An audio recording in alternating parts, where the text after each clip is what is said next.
Hey everybody, it's Pattie with GetPersonalPattie, and I have two special guests with me today. Kylie Bateman. Hello. She is the chairperson for the Belonging Committee here in town, as well as Jessica Fidalgo, who is the vice chairperson. So maybe you guys all caught the Belonging Committee in July, and I was a special guest there. So I decided to bring them here so we can talk a little bit more about belonging, and especially where we're going into like the school season in, in a couple of weeks, perhaps there's some, suggestions, or maybe that you guys have thought about different things that would be helpful for students if they want to reach out to you, if they need to reach out to you, and just to be available to them. So kind of this comes out, I think, at a good time, and so that we can get the word out that there is a committee in town and they are actually seeking 2 more members. So kind of get in touch with somebody and get on the committee. But let's talk about what the committee is. So my familiarity with Belonging Committee and why I was there was something very separate to what, I wouldn't say very separate. Let me take a step back. I wouldn't say very separate. Obviously, it was obviously about inclusion and my experience with inclusion, but in a different context, perhaps. So if we can talk a little bit about the Belonging Committee and why maybe perhaps both of you decided to join the committee. As I remember it, when Leon, who is on the Board of Selectmen, Select Board, I always mess that up, one of his campaign to get on the Select Board was the Belonging Committee. And so you guys can talk about that a little bit more than I can. And then you can maybe talk about why you wanted to join and kind of the vision of the committee and where you guys see it heading. Yeah. No, of course. I came to the committee. I was not really involved in any sort of town anything ever. And then at the first Fairhaven Scott Pride event, I happened to swing by. I wasn't really planning on being there, but it happened to be before work. And it turned into a really beautiful experience. There were a lot of people there sharing a lot of love, and it seemed like an important kind of event. And seeing that as an event that was really like spurred by just a couple people who wanted to get out and do something important and make a difference, made me want to try to get involved. And that happened to be right around a month or 2 before the Belonging Committee started to come together. So I wrote my letter. Wow. And look at you now, you're the chairperson. I know, look at me now. Who knew? Lucky. Yes. Well, somebody has to do it. Absolutely. I'm the tallest, so Absolutely. here we are. Whatever works. So it's been a great thing. I've got to meet a lot of people. We've got to work together and have a lot of important discussions. It's been a great way for me to try to feel like I'm getting involved and making a difference in my town, because I love Fairhaven. Right. That's great. That's great. Jessica, and yourself? Yeah, so I serve on the planning board as well as the economic development committee, and the Belonging Committee is my newest committee. I got involved with the Belonging Committee more for personal reasons of wanting I have 3 girls now, and wanting them to be confident in that they can kind of go out and they can make a difference and they can do whatever they want if they just go and do it. My husband is non-binary, so I have that connection of someone who feels not quite in Belonging. To some degree. Yeah, to some degree. I mean, I'm sure Kylie has experienced some of this where people look at him longer. We have people in our family who don't understand, who do not make him feel like he belongs in the family. They'll say, I love you, and, you're do whatever you want, but they don't want to talk about it. And so for me, the Belonging Committee gives me a place to talk, and for a lot of my drive comes from kids. Like, I want kids in the town to know that there is somewhere and someone out there who will accept them no matter who they are, what they are, and just make sure that's sense known. Of security. Fairhaven hasn't always been the most welcoming place. We still have a not so welcoming reputation outside of our town, and I'd like to do kind of as much as I can to change that. I agree, and that was one of the reasons, with my experience on belonging when I went in July, and since then there's been a lot of conversation that people have either sent me emails, sent me things to read, reached out to me. In particular, I was talking about my daughter Grace, who you all know, or you should know, and she is 11. She has cerebral palsy and is nonverbal, and I experienced something in, I guess, early July that I felt was exactly what we were talking about, a child who wasn't accepted somewhere in Fairhaven. So I did have a lot of, what's a lot? I've had maybe 5 to 10 people reach out to me and say, one in particular said, when I caught you on belonging committee and you really changed my mind about what inclusion means, in the context of belonging. And I was like, well, that's good. Starts with a seed. Absolutely, absolutely. And then where Grace actually goes to school, we just recently had a meeting, and the director, she didn't really continue on, but she did say, I caught you on belonging. And then, whatever she was going to say after. I don't even remember what she said, but it was something, because we were talking just about, different camps or something, that Grace could do after school or if there was programs, because I was having some trouble with childcare. But that's all set. But, it was just a way of her saying, like acknowledging, actually, just the fact that she acknowledged that she saw me. She's not a Fairhaven resident. I was like, oh, So, I mean, and because school is coming up, and we really, I don't really know. You made a good point, and I don't know if you feel the same way, but I don't really think Fairhaven does a great job of inclusion and belonging, and I speak from a point of view as a mom with a child with a disability, and I don't know. I don't want to say that I know either one of how you guys feel about it, but I really don't think Fairhaven does a good job of it. And someone said to me, point blank said, I don't see a lot of kids with disabilities even in our schools.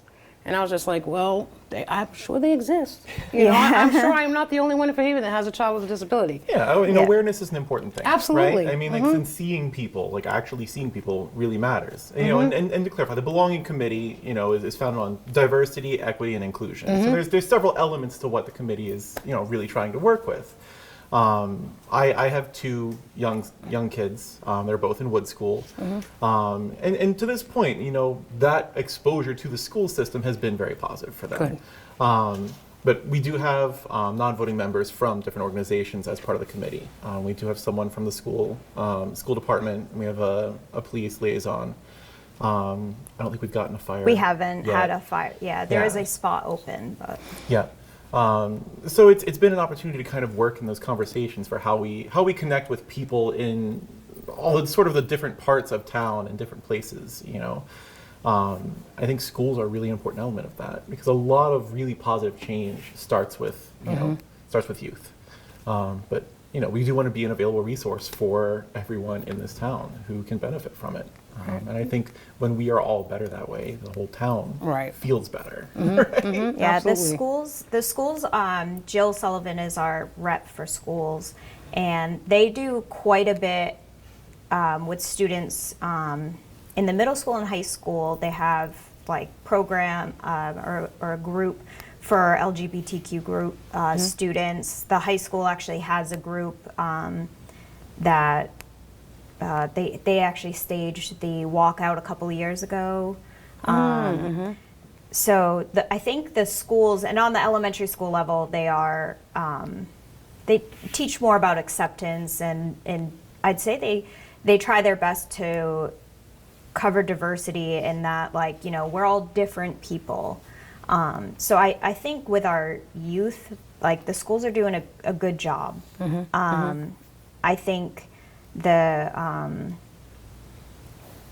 my 9-year-old recently came out as non-binary as well, and they prefer they/them pronouns.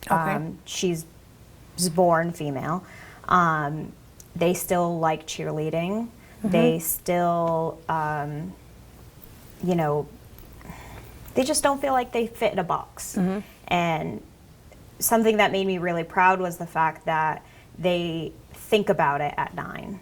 You know, we told them that it's okay to be whoever you are, but also be open-minded that things may change, and that's okay. And I think having, you know, them feel safe enough at home, but also safe enough with their friends. Right.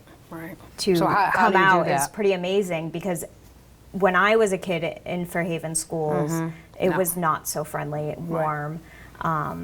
So I do think our schools have come a long way. I wish, I mentioned this before, I wish that there were more adults reading children's books about inclusion and diversity and belonging and being different, just because it simplifies things that we make complicated. Right. You know, it's what we teach kids is what makes, you know, a social norm. You know, RuPaul says we're all born naked and the rest is drag. And it's kind of true in that, you know. I was not expecting what- a RuPaul reference in this show, but here we are. We're here. The context. But it is what it is, you know. Right. We're the ones that kind of put all this extra layers as far as, you know, LGBTQ coverage goes. Something that I'm personally, you know, kind of having a hard time with the belonging committee right now is trying to find diversity in town. You know, we are, I think, 97% Caucasian town. Real freaking white. It's just the reality. And I don't know exactly how to reach people and to, you know, have them feel represented.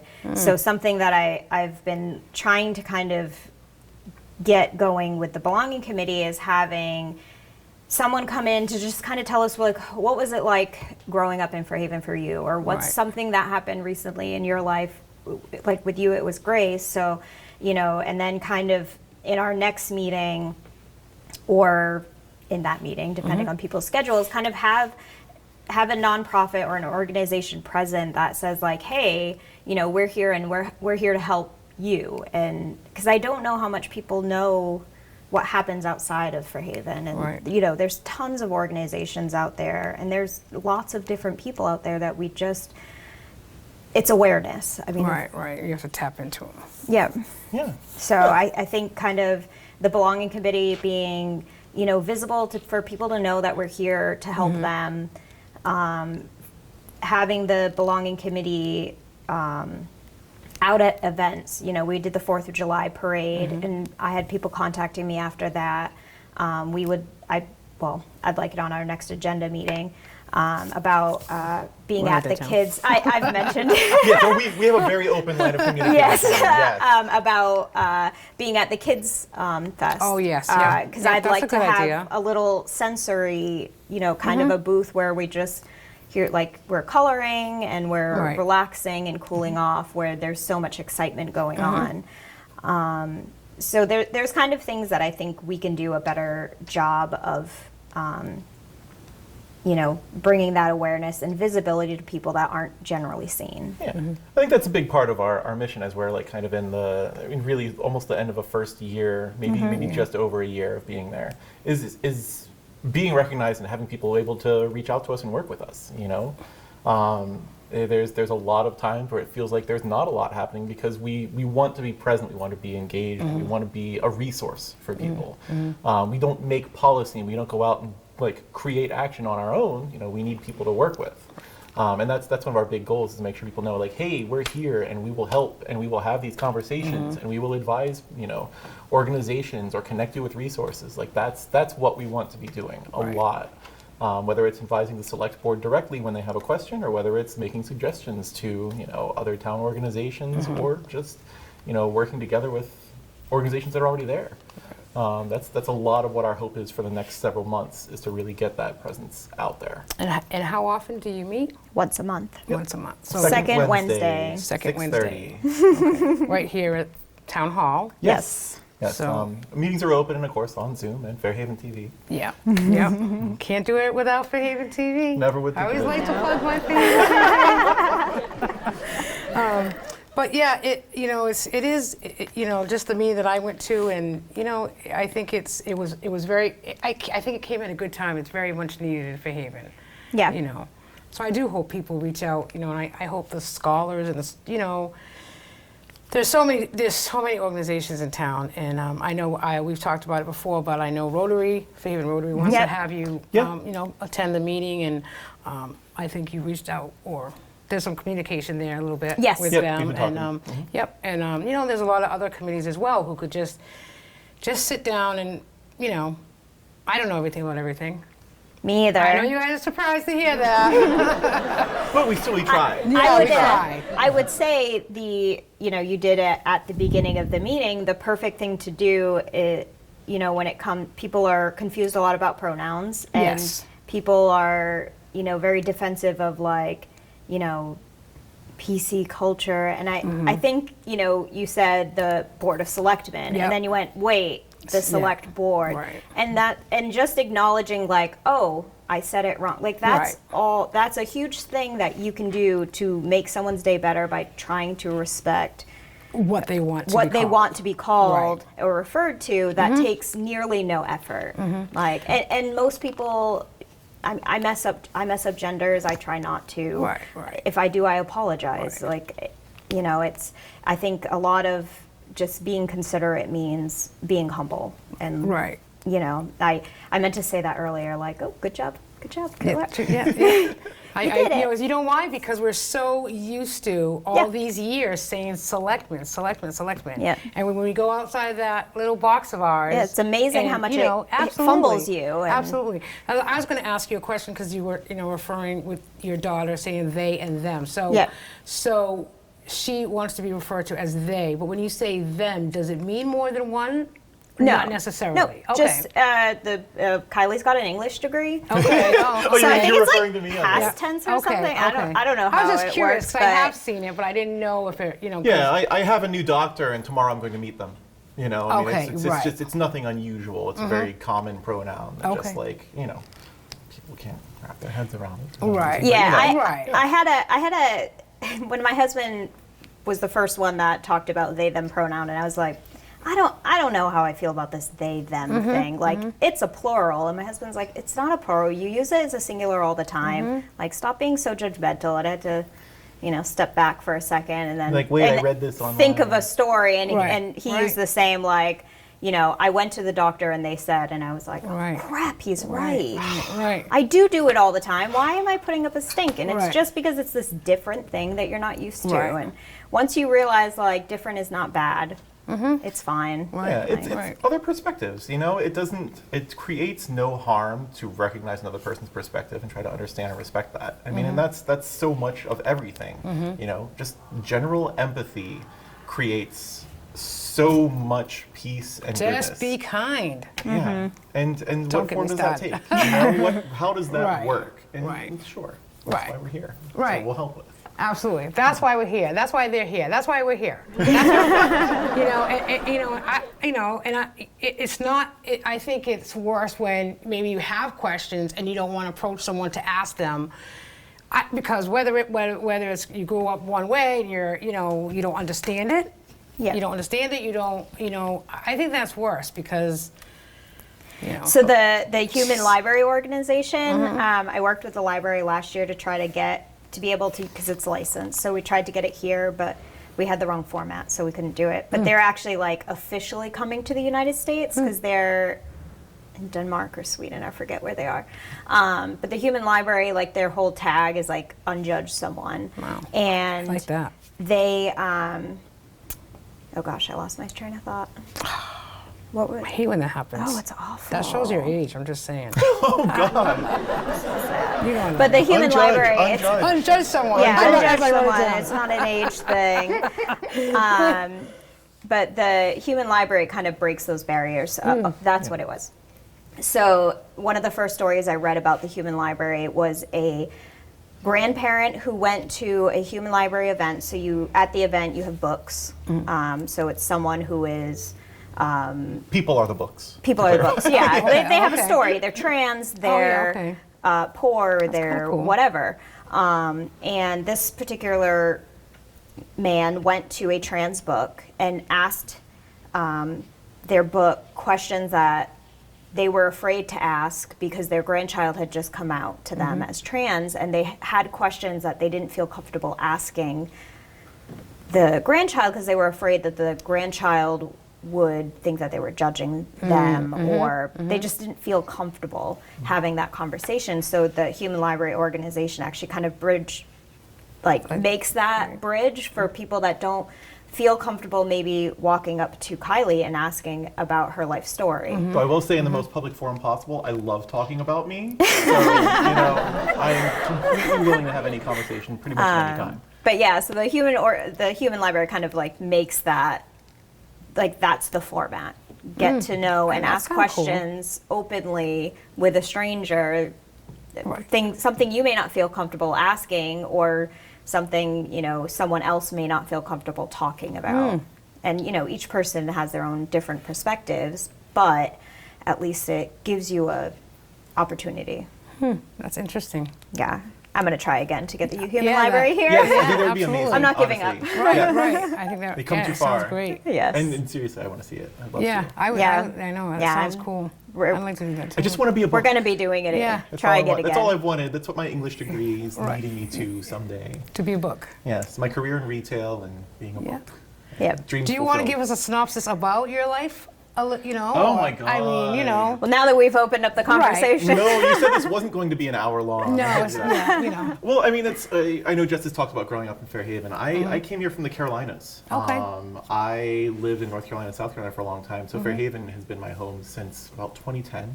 Okay. And it's been wonderful. I mean, I love it here, and that's why I'm so motivated to try to make this a better place.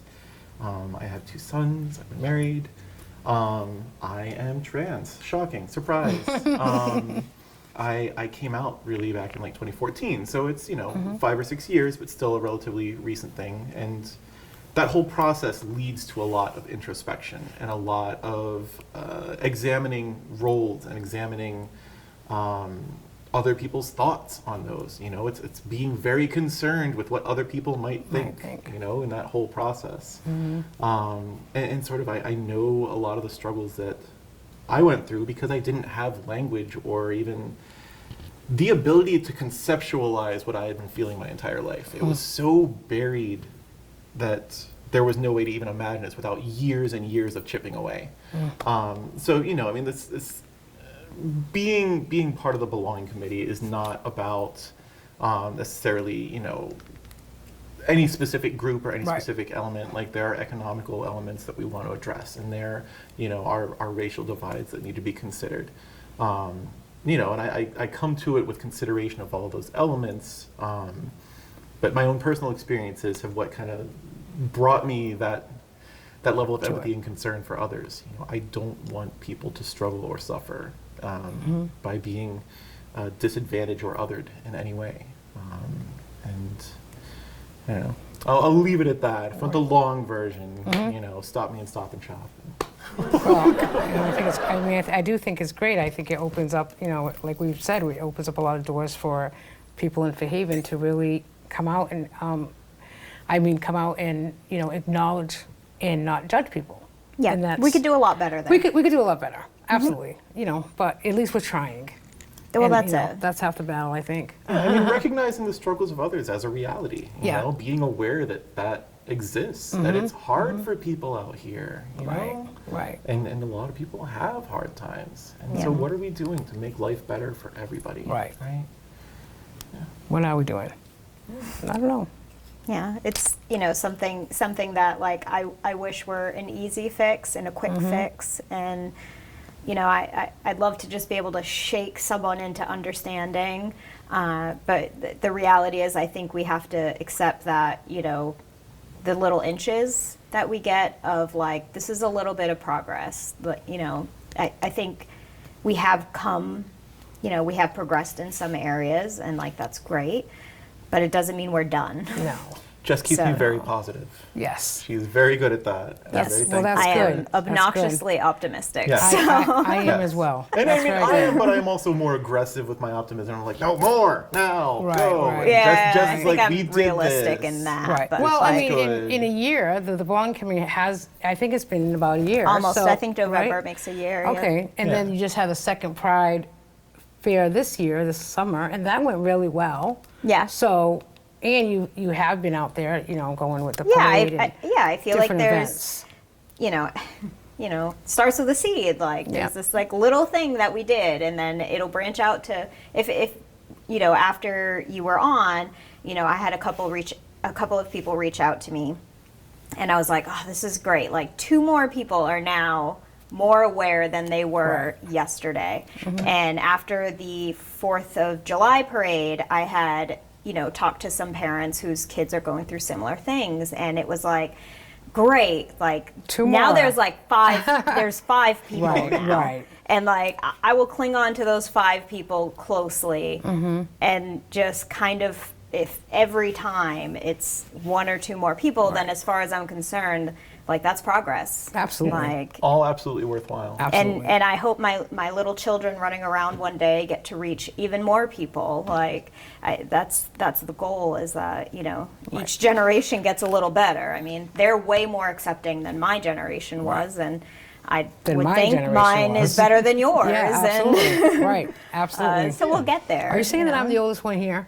I'm not saying that. I But I will say, I mean, it's 1 year into this whole idea. Yes. I plan to live here for another 50 or 60 years. So, Yeah, we just bought another house, so like 30 years at least. yeah. yeah, Right. dedicated, invested, Right. absolutely. Right. Yeah. And Fairhaven is a very nice town. And, there's a lot of people coming into Fairhaven. We were just having this brief conversation before, the camera started rolling, was about more families coming into town, whether it's for the school system or it's a very family-oriented town. And there's some great projects happening in the next year or so that you'll hear about. One in particular is with the planning department and the planning board, and getting more apartments and 40R, right? 40 The 40R overlay Right. district. Overlay district, The 40R passing that district, from what I understand so far, because I take time to absorb Yeah, things absolutely. too. We can get verbiage in there. We can get more housing. A certain percentage of those housing have to be low income, and Right. there is a threshold to meet by the state of how much low-income housing we need in town before we're at risk of a unfriendly 40B, which is, generally big housing units that nobody really wants. Right. So, the 40R gives us an opportunity to possibly get more, specifically, I would like to see family units in oriented, town, because right. currently we only have 4 low-income housing, or Is that it what you call housing it? units? So Housing actually units. 4 housing units. 4 for families. The Okay. rest that we have in town, which we do have a good amount, Right. but still not at the state level, Right. are senior. I was gonna, yeah, that's what I They're, thought. so I Yeah. think we could do a lot better job thinking about families, because, families are going to be the ones buying more houses, paying taxes longer Right. term. My husband and I have gone through time periods where I did groceries, and, I'd be like, okay, we have $30 to get us through till, Tuesday I work, and I'll have tip money, I can buy us more. And, we were certainly low income at that time. And, the state has programs to assist people during that time, but it'd be great to know that, like, if I wanted to live in an apartment in Fairhaven, That was we don't available. have 4 apartments as an option. Right. Yeah, that I it's think it's even an abysmal. option. Right. Yeah. Right. So, that's something that I personally would like to see, and it's not a super popular opinion, but, Fairhaven's going to change a little bit. So, Right. like, Well, you just know, adding the overlay is going to be, that's going to really be huge for Fairhaven. And I know some people, again, so everybody's got different everybody's got opinions. their different and- opinions. And I actually spoke to Paul, the planning director, before I came here, and he's gotten maybe 15 people that want to be volunteer to be on that. So there's going to be a lot of opinions, and So maybe there are the right people are coming together to, really discuss it. And there are some people who are opposed to it. So Yeah. you definitely need both sides. Yeah, I mean, that's like a Yeah, that's another kind of off this subject a little bit. Yeah. It's all relative. It's all relative. But yeah, for me, I like change. I like feeling like I am growing, and whether that is learning about zoning bylaws or trying to help, people with social issues. I just like learning, and I like waking up today knowing that, something I did 5 years ago, I'd be like ashamed of today because, that's like growth. It's like having humility is not a bad thing. And, that's me. Yeah. But We're just trying to be better people. Absolutely. Better humans in a better place. yeah. That's right. So the last question or the last thought really that I had was we were talking a little bit about books, and so can you give your opinion? I know, Jessica, you had some, spot of feelings, kind of different books that are out there for people to become more aware of. I was reading Rose Perry on Amazon, and I actually think I'm going to buy one of the books because I do think the workplace, any workplace, needs to have more belonging and, that kind of thought process. But what books have you come across that, would you think would be a good, and we can also put it at the end of the show, we'll put, your ideas so people, if they want to, they can contact you and, 'cause they're not going to remember. They might not remember. Yeah, so books that I really like are The Spot Of, and they're feelings books. So there's anxiety, anger. They just had new ones come out for flexible thinking, for belonging, for empathy. And they're just children's books. They're short, but I feel like they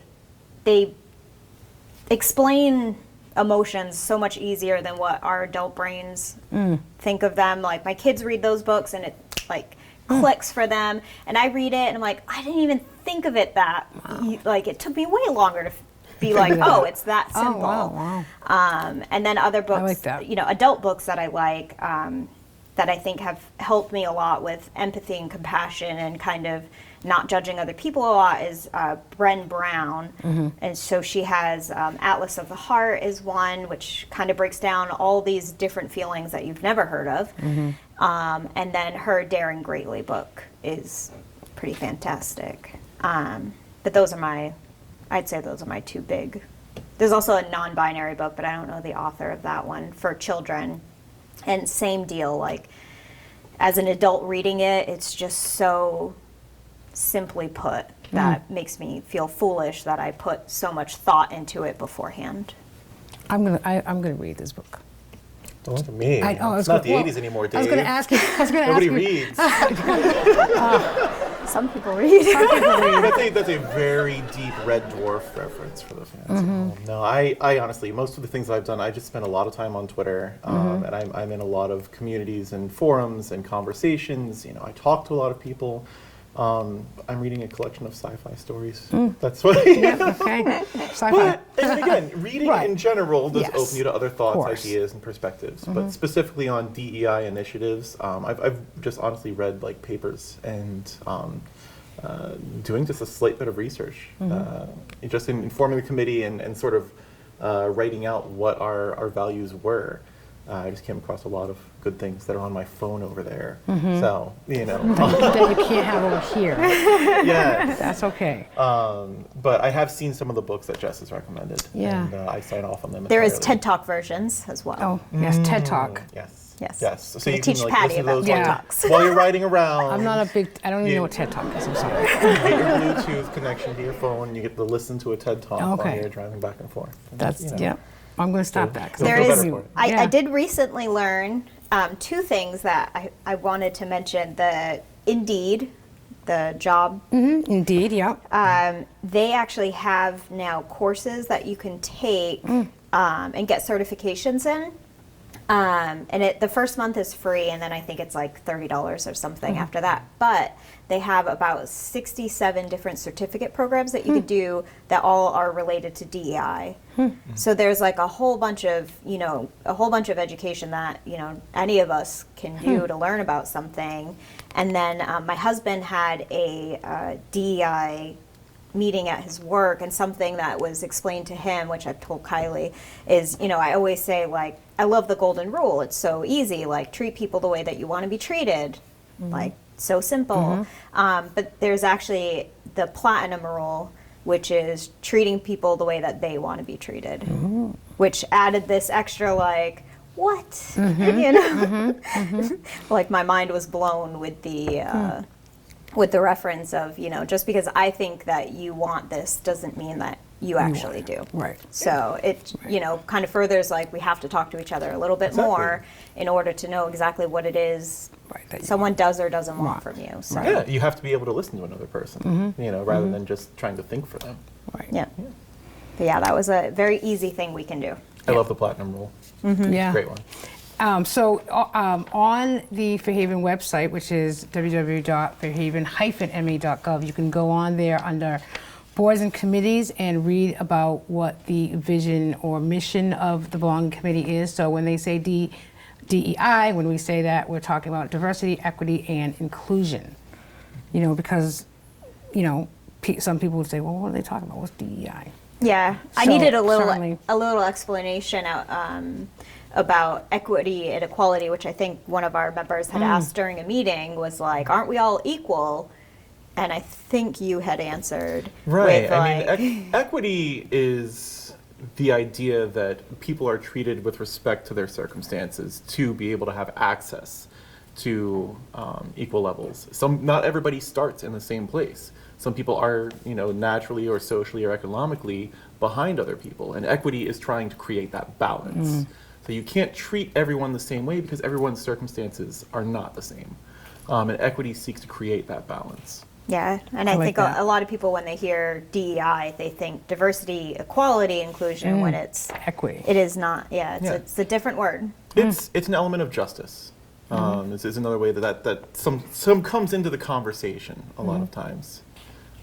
Just as we talk about, like, inclusion isn't necessarily inviting everybody. Inclusion is making sure that everyone feels they belong. Exactly. Feels they are welcomed. Right. That their ideas will be heard and understood and appreciated. And the way this is written up on the website, the town website, is very good. So that, that could just be your first, if you want to learn more, certainly go on and read that, because that's what I did today. And it's very well written up. So I encourage you all to read more about it, and then, reach out to the Belonging Committee if you want to learn more, and you can reach out to join us. Jessica or Literally, Kylie. you show up for a meeting or join the committee. Yeah. We have 2 slots open, and Yeah. we need 2 more people, and we would love to have more people there. Right. And if you have questions, that's what we want. That's what we want too. That's it. It's just You know? conversations. It's conversation. Well, I want to thank you both for coming on. I think this was very good, and it was very informative for people at home.